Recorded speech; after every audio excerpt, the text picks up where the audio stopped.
I finally started figuring out that I don't believe in the Mormon church, and I didn't know who I was. Like, I absolutely did not know. The divorce was a lot me. It was me not having a voice, me not having, like, being able to be whoever I was, because I didn't even know.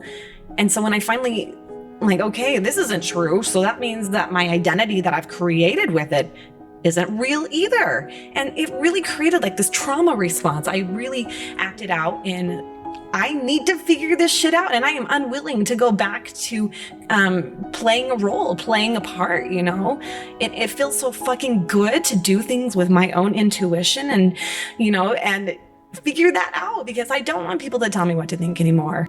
You know, and I do wonder, like, where I would be at if that hadn't happened. I mean, I really believe I would have still been married, but I am so grateful for where I'm at now, just because, you know, I have found myself, and I'm the happiest that I've ever been.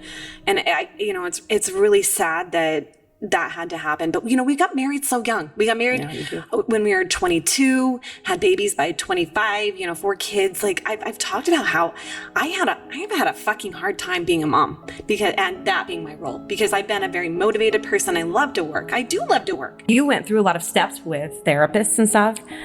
I mean, unfortunately, we didn't, because I knew that at the point where he didn't want to leave the church, and I needed to find myself. I fucking needed it like I needed water. You know, I think there's so many people that are like, oh, you just wanted to sin. No, it's not about sinning. It's about having a fucking choice. I got married so young, like, that I feel like I didn't have that choice. And I really get irritated when people are like, you did have a choice. No, I didn't. I did not have all the information. All full disclosure, like, I was sold this lie, and so I went along with it, you know. And you wanted to believe that it was true. I did, you still do. It's just like your marriage in a sense.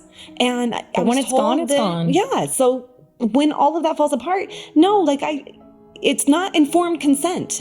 And that's the biggest part. Like, if I would have been able to decide that I believed in it, then I would have. But, you know, when it's very much like manipulated into you, if you want to say it any other way, No, I did not feel like I had a choice. And I remember seeing this TikTok from this ex-Mormon Faith Unraveled account. That's right.